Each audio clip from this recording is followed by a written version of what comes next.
শারদীয় দুর্গোৎসব ঘিরে কিশোরগঞ্জের কটিয়াদীর ঐতিহ্যবাহী ঢাক ঢোলের হাট বসছে প্রায় ৫০০ বছর ধরে।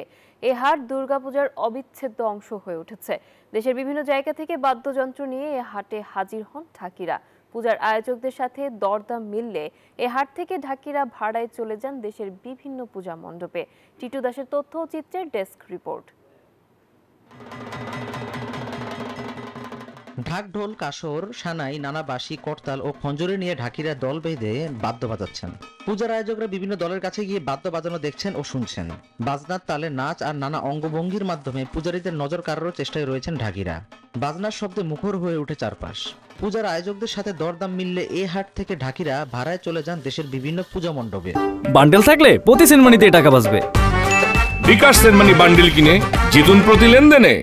আমার বাপ দাদার আমল থেকে আমি দেখতেছি কৈটাদির বাজার, বড় বাজার, ডাকডুল কাশি 3 জন 45,000 টাকা। কটিয়াদি পুরাতন বাজার আমাদের বাপ দাদার কাছে শুনতেছি যেটা ঐতিহ্যবাহী, এখানে ডাকডুলের মেলা বসে। আমরা ডাকডুল নেওয়ার জন্য আসছি। আমি একটা ঢাক, একটা ঢোল আর একটা কাশি 40,000 টাকা দিয়ে নিচ্ছি।